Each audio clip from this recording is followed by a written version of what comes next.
Timbang itu anak saya. Makanya saya katakan, saya itu kalau lihat anak saya lebih banyak saya melihat itu putune Kanjeng Nabi ketimbang itu anak saya.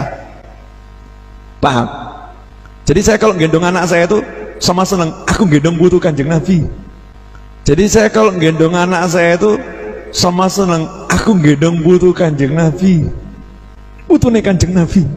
Seperti saya ketemu kiai, ini Kiai Longko, rodo angel cari yang seperti ini. Kiainya mijeti saya, itu ngomong sama murid-muridnya, saya lagi mijet Kanjeng Nabi. Ratakan awakmu, saya lagi mijet Kanjeng Nabi. Jadi dia tuh membayangkan, saya kan putune Kanjeng Nabi, betul? Saya kan putune Kanjeng Nabi, betul? Saya kan putune Kanjeng Nabi, betul? Nah, diniati mijeti Kanjeng Nabi. Kalau mijeti Kanjeng Nabi nggak bisa, aku mau pijeti cucunya ini. Nah kalau saya pijeti cucunya senang, si mbak yo senang. Berarti podoe aku mijeti Kanjeng Nabi, selesai. Aku lagi mijeti Kanjeng Nabi, nggak lihat sayanya. Jadi aku yo rodok nganya. Jangan ngaku-ngaku punya nasab. Kalau orang berdusta nasab, dosa gede, lam yajid arfal jannati, tidak akan mencium bau surga. Bukan keturunan Nabi, ngaku keturunan Nabi. Wah, ini dosa, pengkhianat ini. Ya, mas hati-hati. Bukan keturunan Nabi, tiba-tiba ngaku keturunan Rasulullah SAW. Wah, ini adalah dusta. Jangankan kok ngaku keturunan Nabi, ngaku kepada orang lain pun nggak boleh, memalsukan nasab tuh nggak boleh, haram, nggak mencium bau surga, apalagi nasabnya Rasulullah. Saya sangat menyesal kalau ada seorang yang mempertentangkan antara Habib, Syekh dan sebagainya. Karena apa? Semua itu dasarnya Al-Quran dan hadis. Karena maaf, itu sudah Habib, itu sudah luar biasa, penggemarnya luar biasa. Dia menyebabkan agama Allah di muka bumi ini. Kenapa dipertentangkan? Bahkan cuma tes darah dan sebagainya, itu bagi saya tidak baik untuk orang muslim. Seluruh umat Islam itu harus mempunyai hak yang sama dalam kemuliaan. Walaqad karramna bani Adam, bahwa kami telah memuliakan seluruh anak Adam. Dan ini yang sedang kita perjuangkan, bahwa tidak ada kaitan kemuliaan di hadapan Allah dengan keturunan. Masalahnya sekarang ada orang yang mengaku keturunan Nabi mengatakan bahwa secara dat mereka sudah berbeda dari orang lain, bahwa kalaupun mereka bodoh, mereka mabok, mereka lebih mulia sendalnya dari kepala kiai. Dan ini yang tidak sesuai dengan ajaran Islam. Ada ajaran-ajaran, doktrin-doktrin, lihat di YouTube bagaimana dari keluarga Ba'alwi ini ada yang mengatakan kalau tidak menjadi muhibbinnya Ba'alwi tidak akan dapat syafaat Nabi. Iya betul, saya juga diancam gitu ya. Iya. Pokoknya nek pitutur luhur melu Kyai Imat gak bakal oleh syafaate Kanjeng Nabi. Kalau tidak percaya Habib itu cucu Nabi, maka tidak akan barokah. Saya sudah dikafirkan. Oh malahan tambah ekstrim ya. Iya. Kalau sudah kita berdasarkan Quran hadis, kiblatnya sama, apa tentangkan? Entah itu dari Habib, dari Syekh, dari Syarif, saya kira ada masalah. Kok itu bagi saya sebagai seorang muslim kok malah remeh sekali orang yang menentangkan antara keturunan itu, kok saya kira kok tidak baik itu bagi saya sebagai orang muslim. Itu kalau didengar oleh orang non muslim itu malah sebagai bahan candaan itu. Oke, karena maaf, itu sudah Habib, itu sudah luar biasa, penggemarnya luar biasa. Dia menyebabkan agama Allah di muka bumi ini. Kenapa dipertentangkan? Bahkan cuma tes darah dan sebagainya, itu bagi saya tidak baik untuk orang muslim. Yang kedua, kalau toh itu benar-benar bukan keturunan Nabi, why not? Apa salahnya dia menjabarkan agama Islam untuk ukhuwah Islamiyah, untuk membuat persatuan bersama bangsa? Kenapa dipermasalahkan? Yang ketiga, orang yang mempersalahkan itu tujuannya apa? Memecah belah atau untuk seakan golongan dia sendiri? Kalau untuk golongan sendiri, apa gunanya kita bercerai-berai karena bertangan untuk tes darah sekalian? Itu bagi saya seorang muslim yang ingin saya jujur mati kunus khotimah, bukan untuk bertahan seperti itu. Ya, bagus. Ya, Ya. terima kasih. Assalamualaikum warahmatullahi wabarakatuh. Ini saya setuju bahwa seluruh umat Islam itu harus mempunyai hak yang sama dalam kemuliaan. Walaqad karramna bani Adam, bahwa kami telah memuliakan seluruh anak Adam. Dan ini yang sedang kita perjuangkan, bahwa tidak ada kaitan kemuliaan di hadapan Allah dengan keturunan. Kalaulah selama ini orang itu sudah mulia dengan ilmunya, dimuliakan oleh masyarakatnya, tidak melihat keturunan siapa dia, kalau dia punya ilmu wajib dimuliakan. Kan itu setuju Pak ya? Nah, masalahnya sekarang ada orang yang mengaku keturunan Nabi mengatakan bahwa secara zat mereka sudah berbeda dari orang lain, bahwa kalaupun mereka bodoh, mereka mabok, mereka lebih mulia sendalnya dari kepala kiai. Dan ini yang tidak sesuai dengan ajaran Islam. Kalau dikatakan mereka menyebarkan Islam, mereka menyebarkan Islam di mana? Yang sekarang mengajarkan bisa selawatan, tapi yang menyebarkan Islam kan Wali Songo. Wali Songo itu adalah keturunan Nabi, bukan dari Baklawi, tapi diakui oleh mereka dalam kitab mereka tahun 1984 bahwa Wali Songo keturunan Baklawi. Tidak ada manuskrip yang memperkuat itu. Bahkan kitab-kitab manuskrip yang sekarang ditemukan mengatakan Wali Songo bukan keturunan Ba'alwi, dia keturunan Al-Kazimi, Al-Musawi, juga dari Al-Jailani. Mereka datang itu baru 4 generasi paling. Tahun 1800 ketika Hadramaut lagi kurang makan.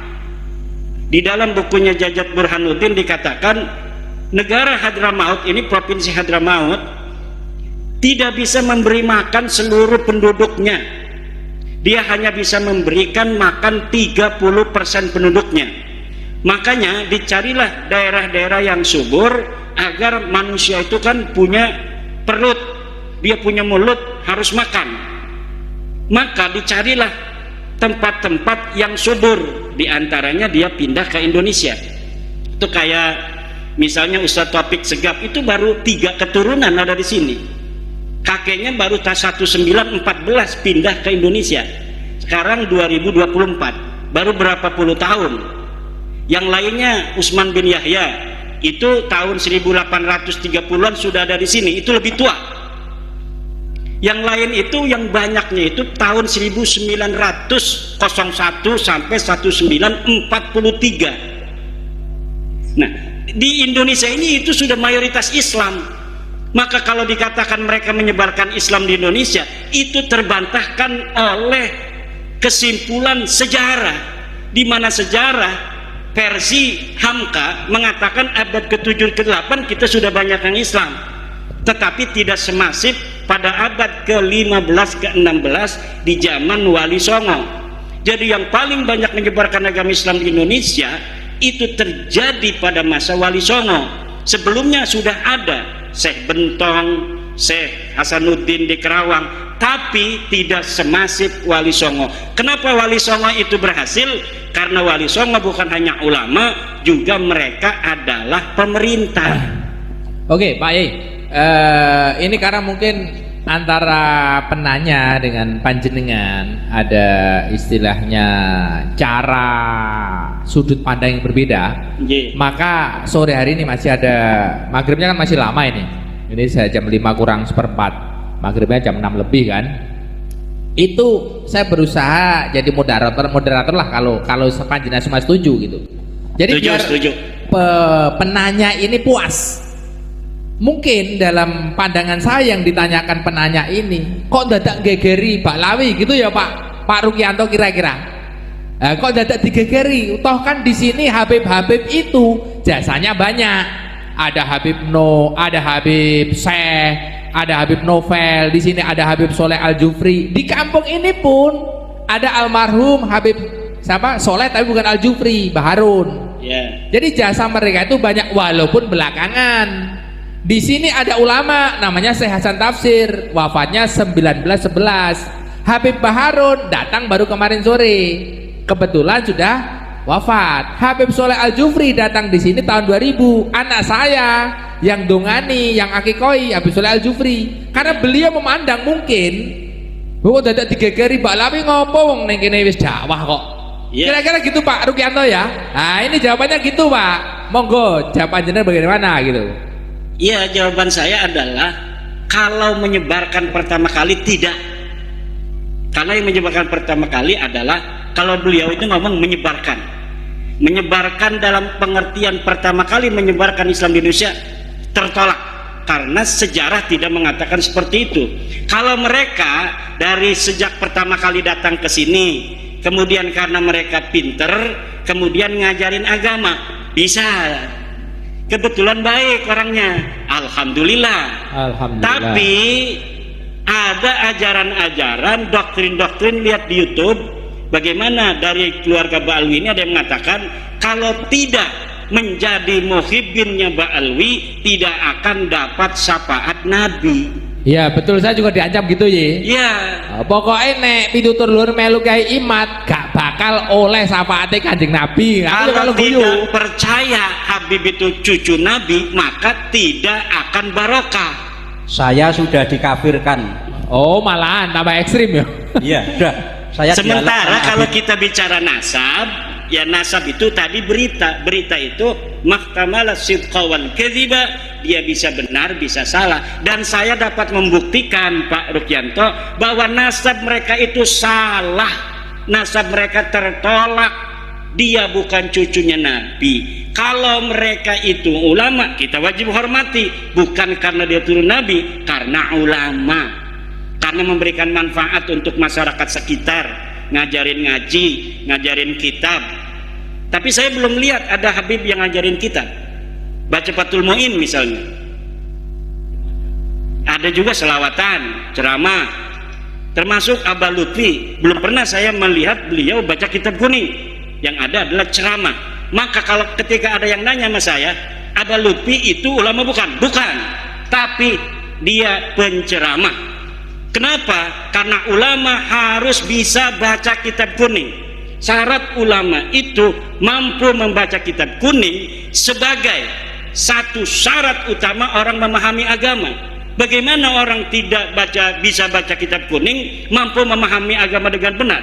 Paling dia dapat mendengar dan dapat membaca dari terjemah.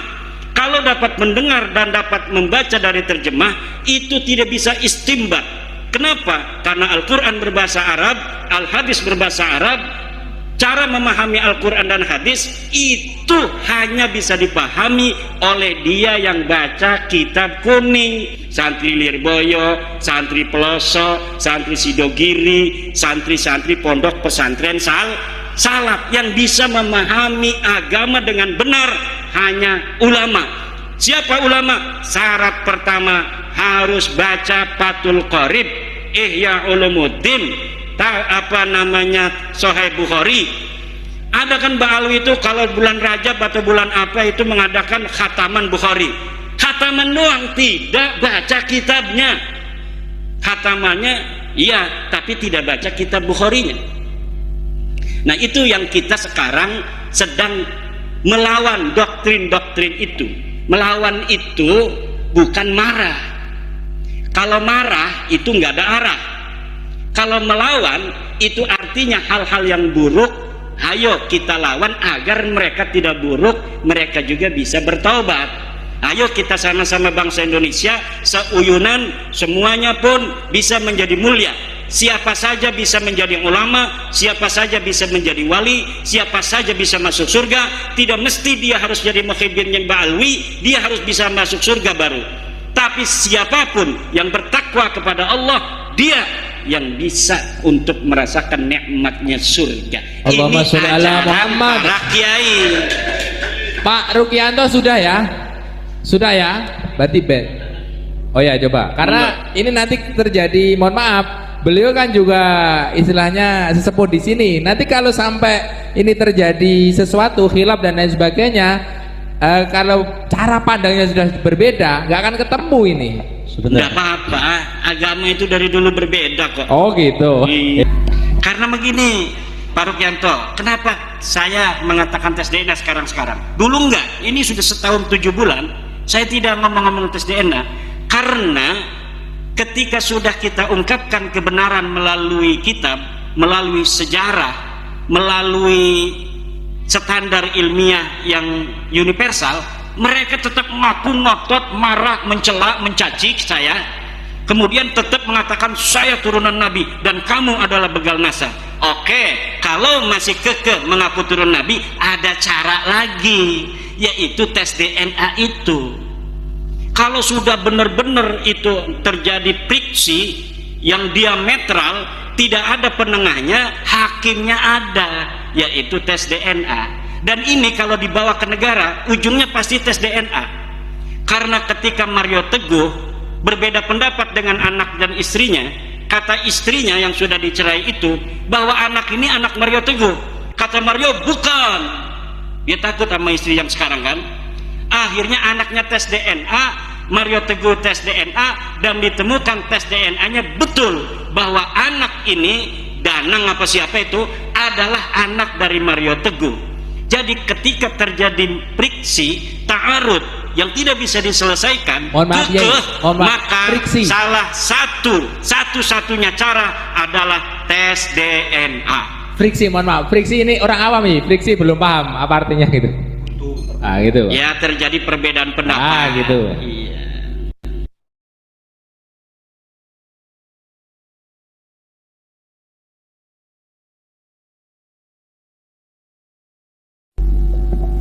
Saya setelah menjadi narasi dari Bapak Yai tadi, saya memahami. Yang jelas tadi kalau dari awal seperti itu, kalau kita cerna-cerna, memang tujuannya dulu meluruskan sesuatu yang salah. Narasinya itu. Jadi yang mengaku itu memang selama ini saya sering sekali mengikuti kajian-kajian yang disampaikan oleh para habib, para syekh, dan langsung dari Yudhoyono juga ada. Kebetulan kakak saya juga ini sedang insya Allah membangun suatu tempat pendidikan yang kerjasama dengan orang luar negeri, sehingga yang disampaikan dia itu banyak bagus sekali Pak Yai. Semuanya dasarnya Quran hadis semuanya, dan bahkan dia semuanya hafid Quran, saya lihat itu, sehingga saya agak tertarik pada habib-habib itu. Bahkan kemarin baru belajar studi banding ke Singapura dan Malaysia untuk mendirikan suatu tempat pendidikan di Karanganyar yang intinya kebanyakan itu dari luar negeri, seperti Yaman, lalu dari Singapura, dari Malaysia, yang insya Allah akan diadopsi di Indonesia untuk menjadi kemajuan rahmatil alamin di Indonesia, insya Allah demikian. Jika apa yang disampaikan Pak Kiai tadi saya juga menghargai sekali, yang dia meluruskan. Jadi saya itu dengan Habib itu bukan masalah itu, tapi dia pandai Al-Quran, pandai hadis, ini yang saya hargai sekali. Dan insya Allah akan memberikan kita jalan yang lurus, hudalil mutakin, pada Quran adalah dia, sehingga banyak orang Indonesia itu tertakjub pada dia karena dia membawa Quran ini benar-benar disampaikan pada masyarakat yang luas di Indonesia, termasuk contohnya Karimah Pak Yai, itu luar biasa. Lalu Darul Mustafa juga luar biasa. Sehingga kalau ada orang-orang yang ada agak ekstrim untuk ke ini saya kok tidak baik gitu. Tapi kalau misalnya meluruskan, insya Allah saya juga tawadu Pak Yai.